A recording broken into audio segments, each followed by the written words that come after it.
You got to know knowledge how we I give that just for being you must be absolute predator. We do not even have any enemies. Maybe they're not anymore. Podcast. Unhelpful media. Yeah, we should start everyone with that. Just yell podcast. Yeah, we probably should. Yeah. Oh my god. Hello and welcome to the Unhelpful Media Podcast, the stopgap for when I am too lazy to continue to make a lot of videos consistently. So here we are. I am your host, Gladfly, and with me today is Senna, hello. If you guys haven't done this, we haven't done this before, so we're just trying out to see how it feels and seeing if we can make an interesting podcast. Bear with us. We don't really know what we're doing, so just try and enjoy it. Yeah. And as a heads up, we will be using foul language. We will be doing, there are, views will be expressed. Fuck, really? Here, so I totally forgot we were doing that. What?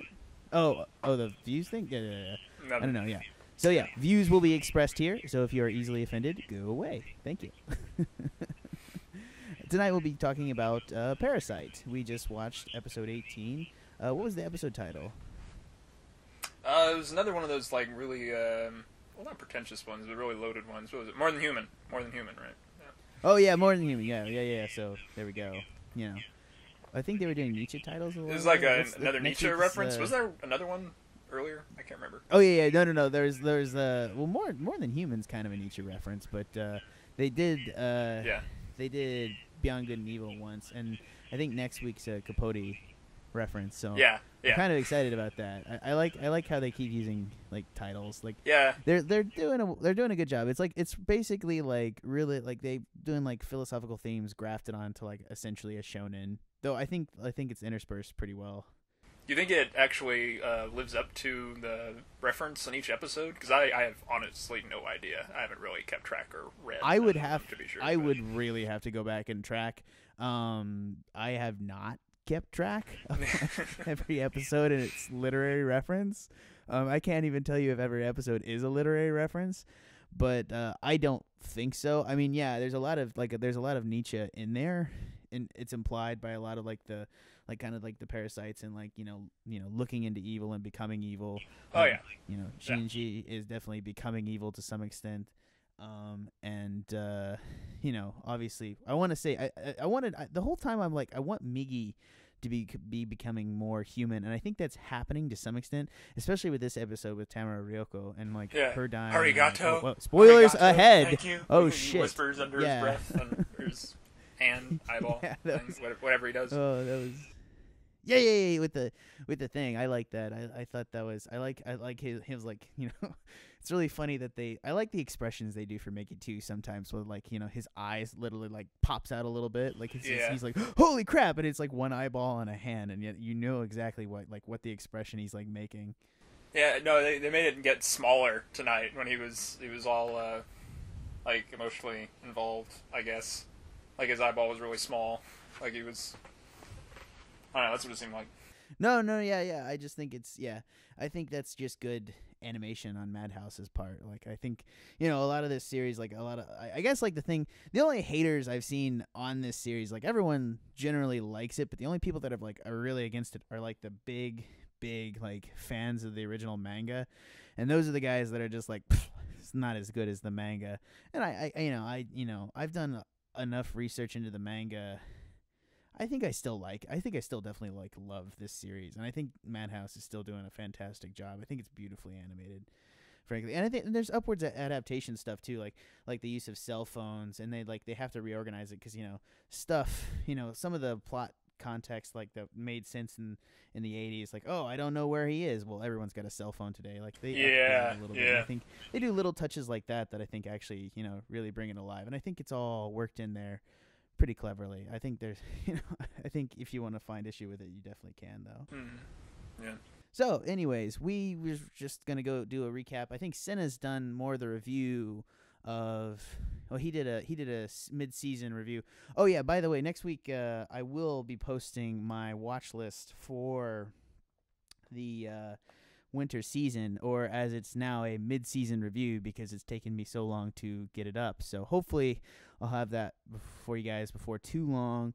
And on another note, Senna did the mid-season review last season of Parasite around episode 6 or 7. So if you want to kind of give us an overview for the season, for those who may not know, I obviously have already dropped a couple spoilers, but I may edit those out depending. So what do you think? Senna, Parasite overview.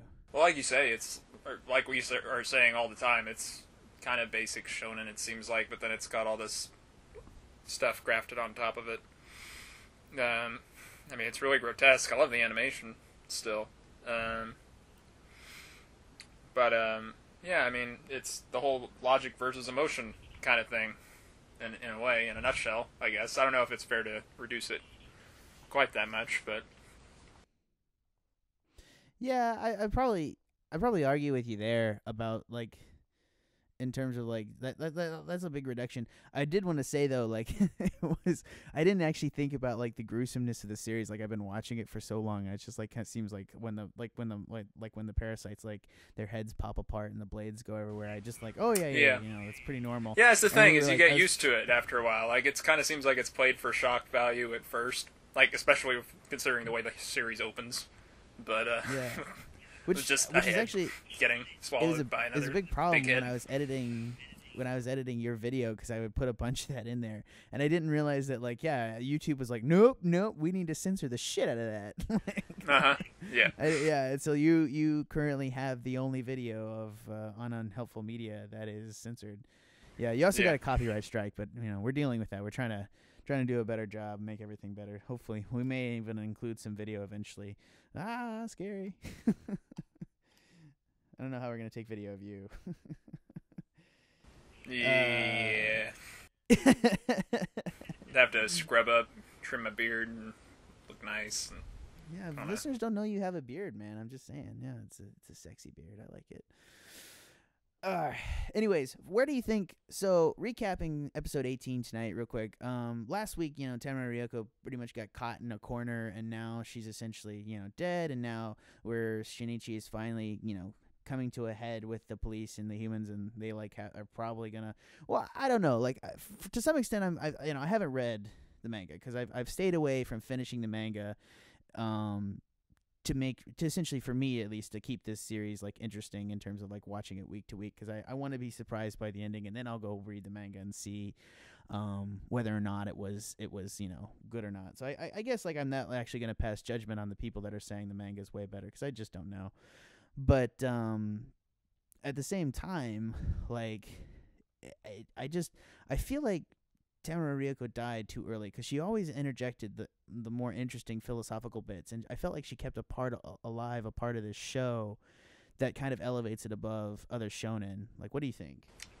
Yeah, that's the thing, because I mean, Shinichi is doing all that thinking. Like, your main protagonist, him and Migi, are like, you know, I mean, they are having those conversations a little bit and thinking, but not. I mean, they're just not as smart as she is. I don't know how to put it, but. No, they're definitely not. Yeah. Like, they're definitely. Yeah.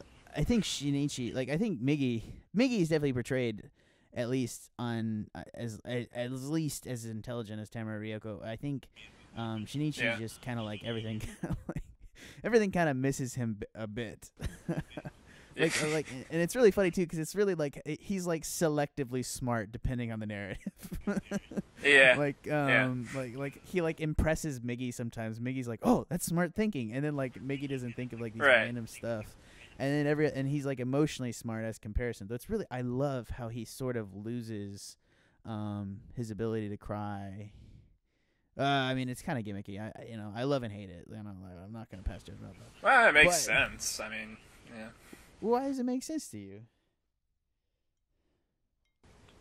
Well, because I mean, he's been through all this like terrible shit, and if he were to process it completely, like it's like the same thing that Migi tells him every time they're about to get into a fight. Oh, don't, like, even in this episode, he's like, if you're short of breath in the fight, you know, we'll be disadvantaged. Whenever he's talking to Reiko, you know, I mean, it's that kind of thing. And he just kind of like internalizes that voice and, you know, the back of his hand all the time. I guess. It's definitely a clever like narrative setup. I always like their back and forth. Like, It's clever, and I think that my point about him being selectively smart is probably not fair. Being is like we get all of his internal monologue, and he's definitely the main character, so he has to do like some stupid MC things. I am very happy with Madhouse to some extent because they definitely kept the boob grab down to 1, which I was very impressed. Were there more boobs grabbed in the? I don't believe so. There was just the stupid Kana storyline, and I think that, and I will say this: I have read up to that part in the manga, and they did butcher that kind of piece a little bit there, but not butcher it. They just didn't develop her, and it just kind of came off like. Oh, Murano. No, not Murano. I mean Murano. Well, actually, I think Murano and Kana both they're not necessarily getting a bad edit, but they're just getting underdeveloped. Like there's less information about them. They're just kind of like female characters for Shinichi, like to live out his like I don't know like male fantasy, which is I guess like that's the thing is like this narrative is just getting focused down a little bit, which is like necessary for anime, but I feel like it cuts out some of the beauty of the manga and doesn't. So like okay, I say I disagree with guys that shit on this anime adaptation, but I mean I guess I'm just more understanding of or maybe I'm just like I don't care about like the necessary. It's sort of what? It's sort of unfortunate that like you were saying with the girls being a little less developed. It kind of makes what's her name the one who could sense him. I can't remember her name.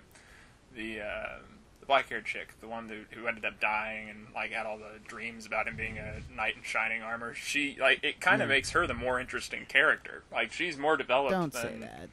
She's not an interesting character, man. I'm just saying like it's not. No. I mean like she's more developed than the love interest is, arguably. Oh, definitely. I would agree with like in terms of development, it's bad development. Like we don't really get a straight reason other than she's. I mean that was. She's just hot for his. That was tentacles. One of the more annoying arcs, actually. And how much time they spent on that, the way that it kind of got dragged out a little bit. No, that was actually the bit. That was like Kana bit was the bit that slowed the whole piece down because like it was like right up to the point when he comes back. It's like beautifully paced. Like it's one beat after another.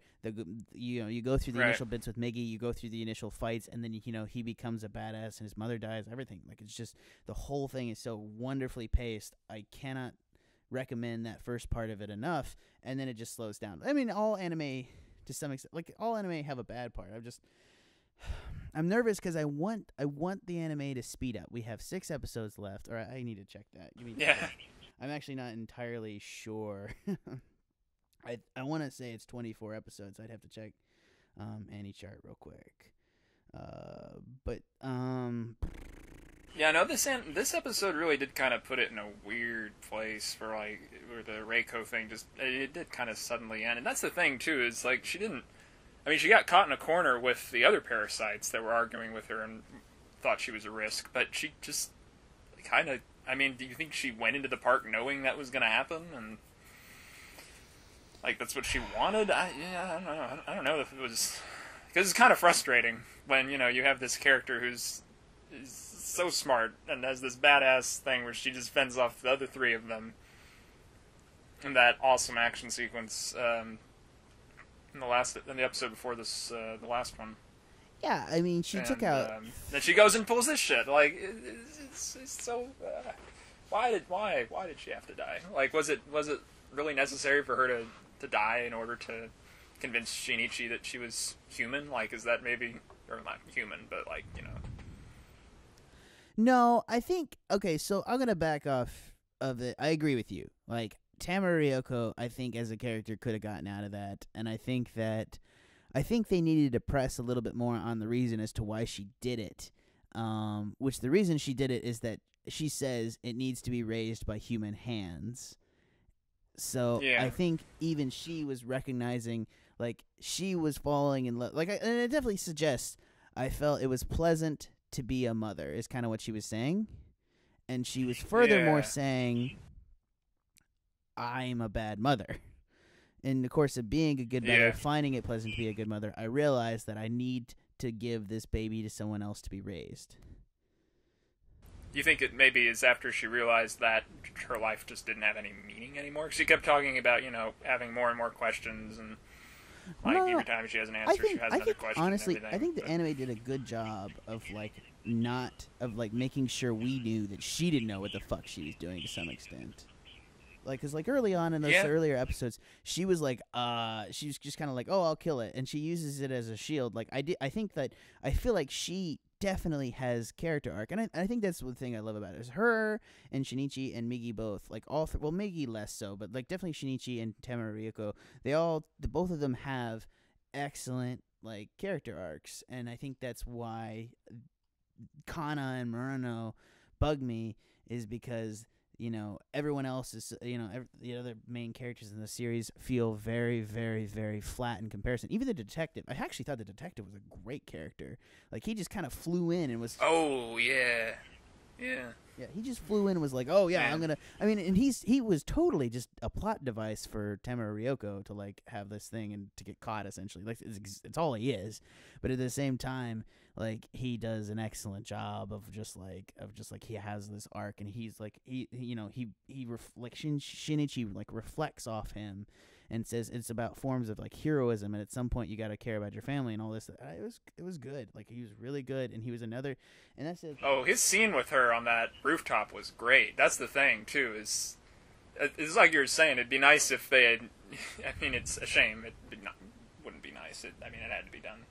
But it's a shame that we had that in the last episode, and it kind of split up the whole death swan song of Tamara Reiko's character between that episode and this one, because if we saw her death and that scene back to back, it would feel, I think, a lot more satisfying, because that when she's when the detective takes her baby hostage, and that whole scene, when you realize, oh, she actually does maybe actually love the kid, that was the big that was the peak of her character, I feel like. How great her scenes were. Well, and I always thought it was. I always thought she was let's be honest. I always thought she was better than. Okay, that's not fair. I like Shinichi, and he is deep and complex because the manga and this anime portray him as such, and I think that's the big quality of Parasite that's the best, is that it'll go into these characters, and it does where so many other animes fail. It goes really deep into his character, explores him as a person, and you feel he's so real. Like him or not, he's depicted so real, and I love that about him.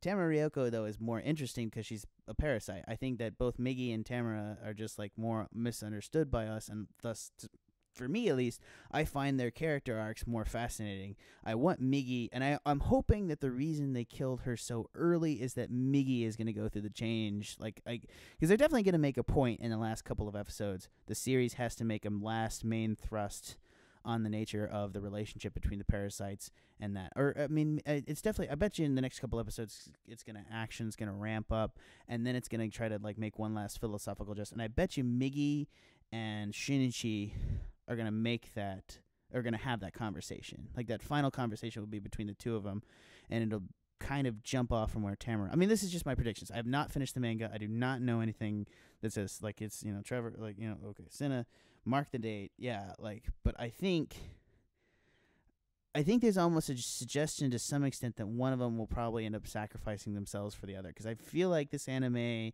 is going to go that way. So yeah, I feel like Shinichi's gonna lose an arm. No way it can end with them both just going on, right?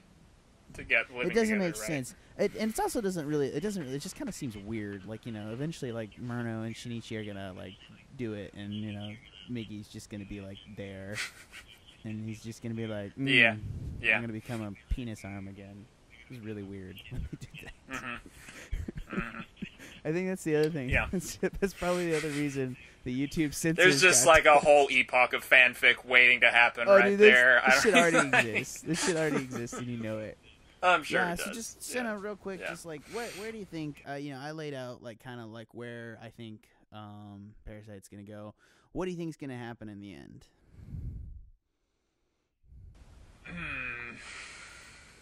Well, someone has to die. I mean, obviously, Ryoko Tamara died, but I mean, Point taken. like you were saying, either probably Migi or Shinichi's gonna like sacrifice themselves for the other one. I guess at this point, I was kind of wondering. Of course, Murano's in the opening, so except for Attack on Titan, you can't die if you're in the opening, right? So. Well, Kana's in the opening too, and his mother, and Tamara Ryoko, and the first thinking, guy, the first like, parasite that would be a he catalyst killed. for something, but that's obviously not going to happen at this point because she's just the point it comes home to. I guess in the end, they're going to have to like work shit out in the end, her and Shinichi, for it to have any kind of conclusion. I guess that whole like back and forth thing. Parasite, the first full male parasite that Shinichi killed is in the opening, and Tamara Ryoko's in the opening, and Kana's in the opening, and his mother's in the opening, and they've all died. Yeah. So I think it's very possible that Murano could kill us. I don't see them doing it though, because Kana feels like that's why she existed, like to some extent. Like the only reason to have Kana and to have her like do like a motivating hero sort of death sort of thing is so that Murano doesn't have to die. Like I feel like that's why Murano is like so secure. Is like I'm sure she's gonna figure into the end of it. Like someone's gonna especially after that her. moment they had in this episode, right? Where like her ghost comes back and is like, "No, it's okay. You need to go to him." Oh my god, that was the worst. That was the worst. I was so I'm not upset. I was just like, this is stupid, man. That's the only thing. Kana is like the only stupid part of the series. Like I was just like, stop being so creepily into him, like Yeah. And it's really funny too. It's like I guess like when I think about it in terms of like movies like The Fly and like Cronenberg and stuff and like stuff like. Yeah, it's like the monstrosity in terms of its virility and that kind of thing. Like that becomes more interesting to me, I guess. Like she's attracted to the virility of that, and in that case, she's just like a horribly tragic character, which I think she's like more supposed. You know what? I'm talking myself into liking her more. What do you know? Though either way, her. Well, you might have liked the idea of her more than you actually liked her. It sounds. Oh no, yeah, she's totally uninteresting. Pretty much agree with. But like, you could have characters you love and hate. Like even like there's that kind of characters like that all the time. Like fucking what have we watched recently? Like you love to hate the bad guy, and I can't even remember his name in Psycho-Pass, which we just watched recently, because we had to get ready to watch Psycho-Pass 2. It's really funny when like second seasons of shows like motivate me to like watch the first seasons because I haven't seen it. Like Durara, that's a new one that's out right now, and I'm not watching. Might happen. Yeah, because you still haven't seen the first part, right? No, I've not seen it. Yeah, have you? Yeah, I've seen Durara. You need to watch the second season and do the review for it then, because I can't watch it right now because I'm catching up on Durara. I can start that tonight. I might do that. No, I would really. Did you start it? No, well, not yet. No, I'm swamped. Oh, okay. Yeah. I'm watching everything, man. I don't know. It's another one of those anime that has like these great moments, but it builds up to a conclusion that just doesn't happen. Well, let's not talk about that. It's completely let out of the. You watched. Okay, I may be getting you in trouble with any viewers that we might theoretically have, but you watched Code Geass, right? No, I still haven't seen it. It's so hard to find. No, it's not. Okay, well, yeah, I guess it is. I guess it's not on any of the major like streaming sites right now, but whatever. Point is like, yeah, if you want to talk about an anticlimactic ending to the first season of anything, holy crap, that show. I probably shouldn't tell you. I'm sorry if I'm ruining the shit out of this for you. This one where everybody dies. It's like Hamlet. No, it's not. It's like because it gets the second season. It's just like a status quo. Like the whole show is great about like it's great. Like, it's a great show. Same sort of like consequence level as Parasite. Like, there are consequences and they do go through with them, but then the end just kind of like reshuffles the status quo a little bit so that they can get, because like the thing is, like, everything's like messed up at the end and it doesn't seem like they can possibly get back to the status quo, but then they just kind of like the very end, they reshuffle the whole thing to get back to the status quo, like in a very ridiculous manner. And it just throws you off. And then, I mean, people like the second season, and I may be among them. I don't know. Let's not talk about that. I'll talk about that at a different date when you've watched it, and I can make fun of you. And you can make fun of me for liking Sakura Sao. I don't know, man. What do you want from me? Yeah, I would make fun of you for that show. I still need to finish that show. Oh, you haven't finished? How do you not finish Sakura Sao? No, I don't know if it's ever going to happen. I was interested enough in it, but I don't know. I don't know. I guess I wasn't interested enough. How are you not interested enough? She's pet girl. All right. I'll go watch an episode. Whatever. No, go watch Durara, because I need you to do that, because I'm not putting enough videos on our channel. That's like... Man, yeah, I'm curious what more there is to that, because that was. I'm hoping, because the last episode of the first season of Durara was a kind of fan service-y, just shenanigans episode. It's kind of scrolled through the second season and was like, oh, I hope that's not what this is. I hope it's not just a whole season of that, but I can totally see that happening. As great as those guys are, the same guys that Bakano, like, holy shit. I mean, but yeah, they like to have fun, I guess. Yeah, I mean, Bakano. Oh my god, let's not start that. But like, yeah. So I guess other shows out this season. What are you watching now? I was gonna kind of run through a list of stuff. I mean, I think that we're gonna talk about the obvious front runner for both of us right now, which is Death Parade, in a minute. But what do you? Let's. Well, no, hold on. Parade. I just want to go through. What are you kind of watching this season? I'm obviously gonna release a video shortly about my watch list and stuff, but I just wanted to run over what you have been watching. Oh, that's about it. Death Parade and this, actually. You're the worst anime review critic ever. Stop putting all the shows on me, you ass, because you're doing Durara too now, right? What do you want from me, know, man? I'm just kidding. I'm just kidding. I just wanted to point out. I just watched the best. That's all. Well, let me just pitch a couple to you that are really good. That are as good as Parasite and well, they're not necessarily as good as Parasite. Some of them are. First one up is Yatterman Nights. I think you probably may have heard of this. It's on Hulu right now. Is how I'm actually watching it. But it's actually it's based on, it's kind of like Zavita plot, but it's actually based on this old Japanese television show that I actually had to look up the specifics of. And it's essentially the girl. It's like the inverse of this old Japanese show, where the main character is trying to replicate her ancestors, who were these evil characters on this television show. And obviously over time the things have flipped, and the good guys from that television show originally are now the bad guys. It's kind of hard to explain, but it is really funny. It's a lot like Zavita plot from last season, where there's just this little girl who's running around trying to be Rita Repulsa from the original Power Rangers, the original American Power Rangers. Sorry, I apologize if we have any Japanese listeners, which I'm almost positive we do not. And I doubly apologize if we actually have Japanese listeners. I don't know. There's some random person in Japan who's literally translating this for somebody, which is, again, I think impossible, but let's not go. It's interesting. I don't know where it's going. Obviously, I've only seen 2 or 3 episodes in, because Hulu's a little bit behind Crunchyroll in terms of throwing shows up. But it's good so far. It's interesting. I've learned a lot about this show about Yatterman, more than I probably wanted to, but I just at this point, I'm just the amount of information that I've gleaned from my experience is driving me forward. So that's what you get for investigating.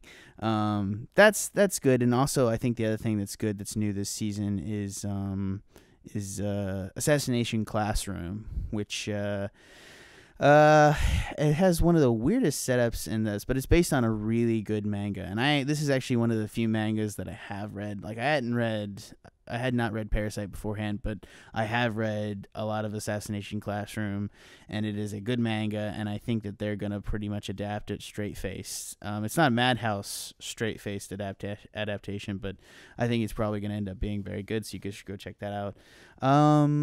Other anime out this season that make me laugh would be well, I don't recommend it, but Kankole, because it's based off a Japanese freemium game where girls are anthropomorphic battleships. It's just, I don't even know what's going on in this story. Like, I'm not even like the story's hard to comprehend so much. It's just stupid, and I don't care because every time it just comes on. Yeah, that's the thing. You know, when you first told me about it, and I tried watching an episode or two, there was like a plot. I didn't understand why there was a plot. You cut from that to like an ordinary classroom or something, and I don't know. It was very I don't know. It's one of those. It is.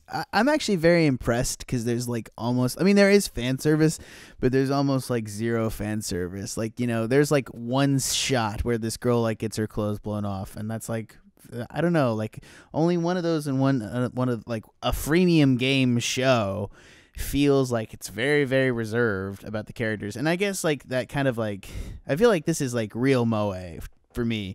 Like, they take the sexuality out of it, and then moe is like okay for me. Like, you know, yeah, this is kind of just like fun, and it makes me smile. Like, you know, it's so ridiculous. Like, it's like, this is like the perfect example of like a good moe show for me. It's like not so much like the deep, like weird sexuality. I don't like sexual moe, but that's like I mean, that's totally a personal thing of me, because like I can't separate the age of the of the characters from like the experience. No one's gonna blame you for that. I don't think. I don't know. But, like, no, I'm just not. I just like, ooh, Black Bullet. Ooh. Yeah, you still haven't watched Madoka for that reason, right?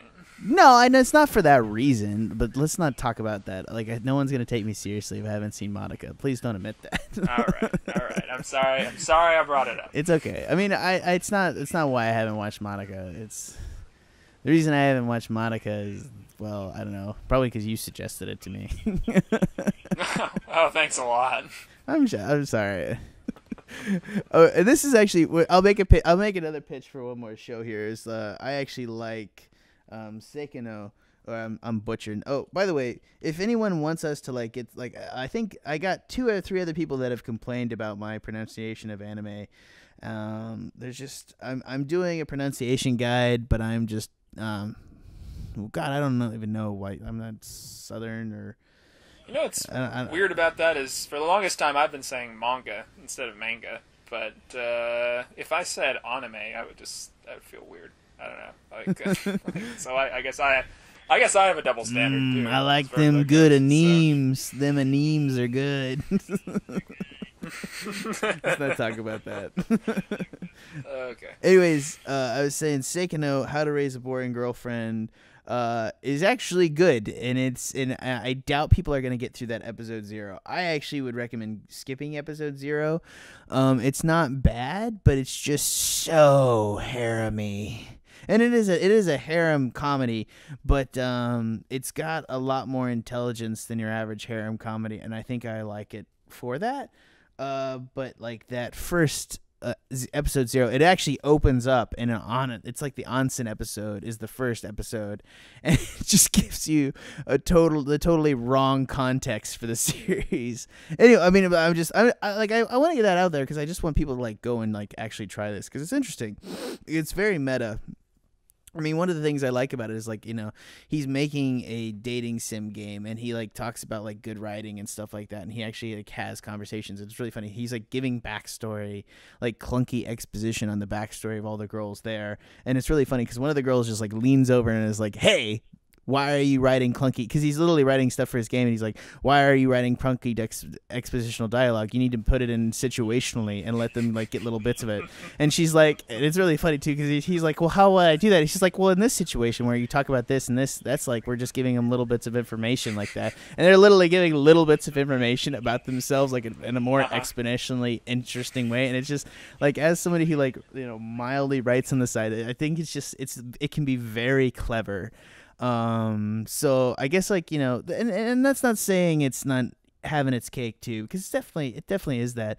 But at the same time, it also has like one of its primary characters is this girl who's just utterly forgettable, and then the other two girls are like harem tropes turned up to 11, and that's like the whole point is like this girl's just like totally forgotten behind these two, and he's like more interested in her, and it's kind of it has this. It's definitely like taking the piss out of tropes. It's definitely taking a different sense of it. So I just, for that reason, if you want something that's more like in a good twist on the usual harem, and I'm sure there's shows that have done the twist on the harem and the meta twist on the harem way better. Or, I don't know. I can't name any off the top of my head, but for right now, I just think it's interesting. You should give it a shot.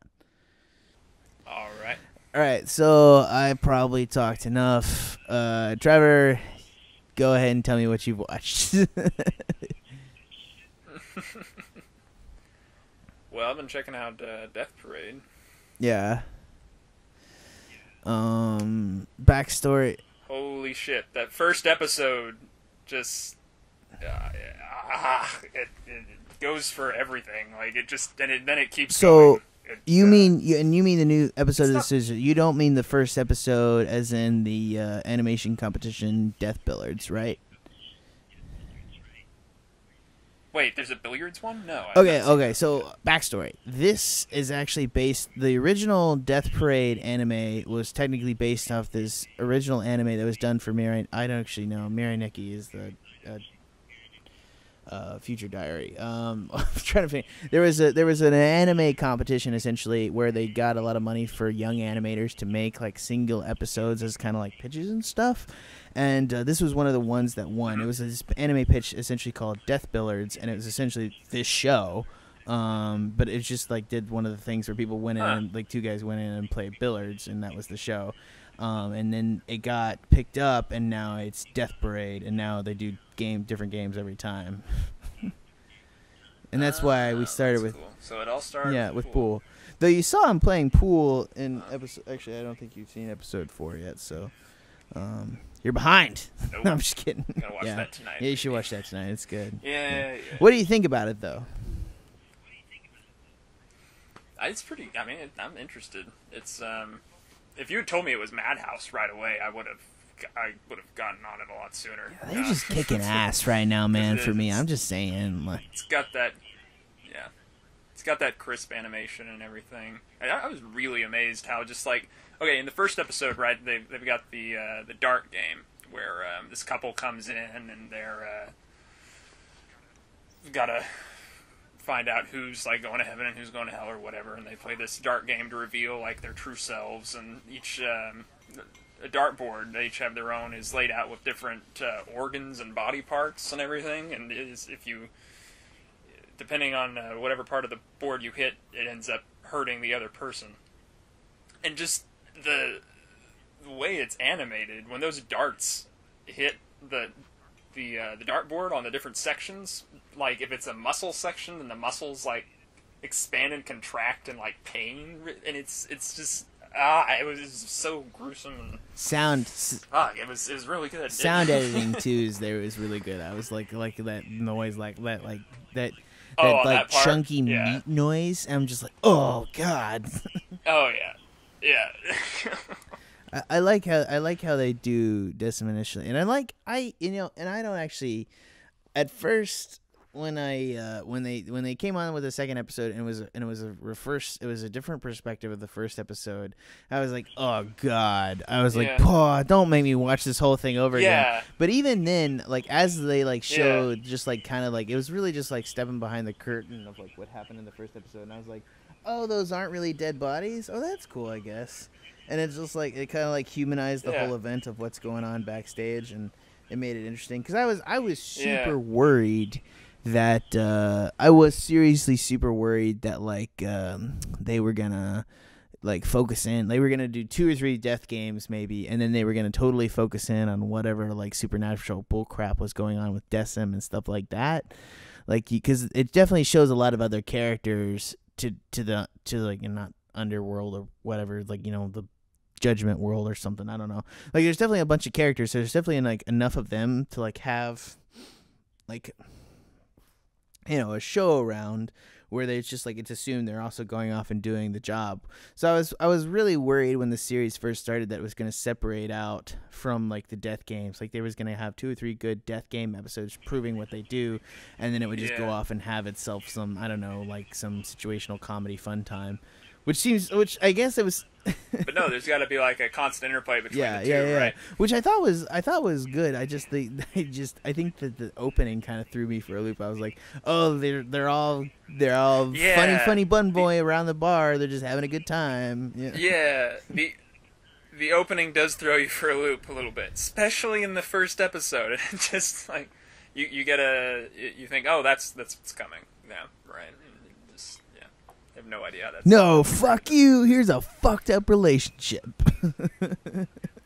Yeah. I it could still go that way, I guess. But like at 4 episodes in and having seen multiple death games and them still advancing elements of the plot. So the main plot is still advancing along, the arc, I guess, is still advancing along. And it's tying into the individual death games while still giving them... Sorry, I just bumped the mic. While still giving them a bunch of good, I guess, death games. I don't think they're going to separate it out. I don't know what they're going to do for the final couple of episodes, if they're going to like have a final arc. I don't know what... Well, it's interesting what you said about you disagreeing with one of the verdicts, because you kind of wonder the whole time whether the arbiters are kind of having the same thing. Because the woman that comes in the second episode, who's just figuring out like what her job is, and she's kind of the the analog for the audience, going behind the curtain, like you said, is kind of being confronted with it all, and she gets used to it by just the third episode. However much time that is later is not clear. But she's gotten used to it, and her job there kind of seems to be the moral conscience of the place and make sure, I don't know, just kind of make sure there's a human element, because the bartender is quite merciless, and don't even get me started on the little girl who's just completely sadistic. Like, what do you mean? It seems like there's a contrast there for a reason. In the second episode, the girl who shows her around backstage. Oh, I like her. Girl. Yeah, I like her. Oh no, I like her. Don't get me wrong. But yeah, so I mean, there could be, for all we know, it could build to some like revolution in how things are done. No, I don't think it's a revolution. I mean, I don't think there's going to be like. Well, I guess you could. I don't see I guess like in the 4th episode that you haven't seen, like you actually see a fight between 2 of the guys who run separate bars. That you see a fight between 2 arbiters, and it's super cool. Like just as a shout out, just like wonderfully animated. I'm not gonna ruin it for you, but I see what she is. She is sadistic to some extent, I guess. I mean, she kind of like perceives. I like all the. There's a lot of, and even in episode 4, again, you need to watch episode 4 because there's a lot of references in that one as well. And you finally meet the guy who's like overall in charge of everything, I guess. And it's really funny too because he even does like, oh, there aren't any gods anymore. He literally does like a straight up like God is dead reference, and it's just kind of funny, I guess. It's really. I was like, oh, that's what we're gonna do here. Whatever. Oh yeah, did you ever watch more of that? I'm sorry, just a quick side note. That reminds me. Did you ever watch any? Yeah, I did.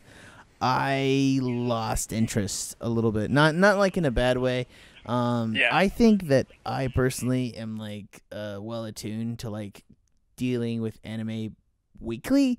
If you like confront me with a whole series, and that's not to say I don't like massively like binge watch anime, but I only like binge watch like really good anime. And Noragami's like pretty good, but it doesn't like I haven't like hit that like it hasn't like clicked for me, and it hasn't like gotten me like on a binge of it. I'm like, yeah, it's interesting, it's good, it's well animated. I think if I had watched it while it was coming out, I would have liked it quite a bit. Yeah, it's ironic now that everything is available online all at once. How there are things like that I just I don't get into enough to watch all the way through like each night or even that off or binge watch it. And for that reason. I mean, yeah, if it was on every week. Dude, I'm telling you, it's really funny too weird. because this kind of thing has made me like really into short form animation to some extent. Because like, I got into short form animation on Tonari no Seki-kun. No surprise there. I think a lot of people rediscovered short form animation during Tonari no Seki-kun. But last season there was also I can't understand what my husband is saying. I thought that was fucking-tastic, actually. Oh, did it end? How did it end? I'm curious. I mean, don't spoil it or anything, but I mean... Well, I mean, are you going to go watch it? So, like, do you want me to spoil this now for you, or what you think? Okay, maybe I'll go watch it. Are you going to go watch it? It's not too bad a spoiler. You can kind of see it coming a little bit. All right, just tell me. She gets pregnant. Oh, that makes sense. Yeah, they're like a newlywed couple, and it's really funny. I like their relationship and the difficulties because they're just two very different people that love each other and live together, and I think it's a beautiful relationship. I think it's not. That's not to say it's not otaku wishfulness. Like it definitely fucking is. Like she is. Yeah. Absolutely, like they fuck way too much for it to not be like otaku wishfulness. It is, I mean, it is like somebody's wet dream, but at the same time, like the characters are real. There's a lot of like they do a lot of side characters to do reflections on them, and they reflect upon his enemies. And it also does a lot of like really good situation comedy. There's this my favorite shot of that whole series is this thing is at the end when he like realizes he's gonna have a son, and they do a cutaway, and it's like a 2-second cutaway, and it must have been so much work for 2 seconds, and it does like the whole thing from Evangelion where he's got like glasses and he's just like in his chair doing the thing, and he's just like looking down. He's like human instrumentality. It's just so fun. He's like, I will love my child. And it's just like, and it's really funny too because she just walks over and knocks him on the head, and she's like, "Don't be weird."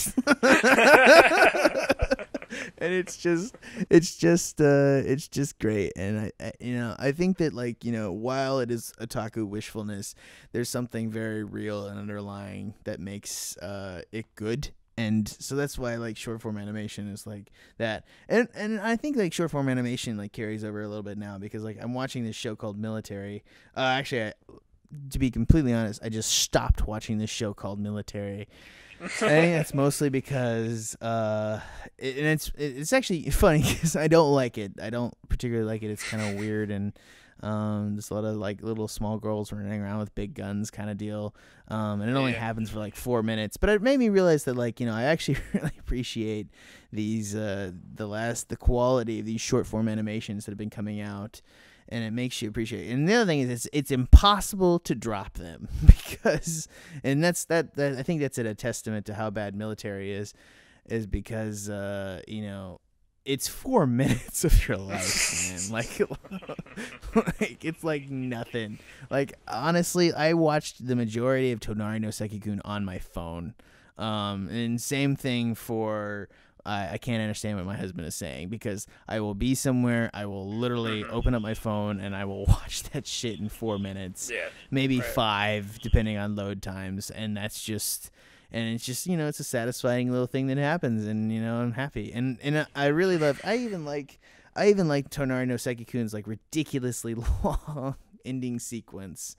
And I know because like especially in a show that's short, like having a that's my favorite part. Are you kidding? Yeah, where he does like the drums on all those pencil cases and stuff. Yeah. And he's got it's like the beat, beakers man. there, and it's just like you're just like there's like a jazz thing, and she gets into it, and it's just like it's like the show in miniature. It's so awesome. Yeah. Back to Death Parade. Sorry, that was like a fucking 10-minute like aside. Yeah, I don't know that much to say about Death Parade, honestly. It looks really good. Well, you've seen 3 episodes. on it. I've seen 4. It's pretty.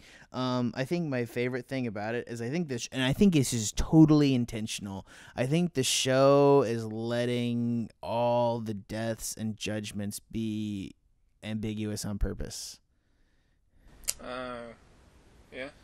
I think definitely. What part of them are ambiguous, you mean? Ambiguous as to whether or not they're correct. Oh, yeah. So I think that's enough for one day. I guess we're gonna kind of wrap up, and This is the first podcast for Unhelpful Media. I know that it is just on YouTube right now, so it is not technically a podcast. But hopefully you can listen to it and enjoy it. I'll get the RCC RSS channel set up hopefully in the next couple of days. And I'll definitely get my watch, or I guess now my mid-season review list up in the next couple of weeks as well. And apparently Cinna is going to be reviewing Durara. So again, we're going to be kind of backpedaling till we kind of get some more stuff to review at the end of this season. Definitely do that. For Unhelpful Media, I'm Gladfly, and I am a lovely host. Who is a lovely host? How am I the host? You're my. Man? I mean, you're. I'm a co-host, bro. Yeah.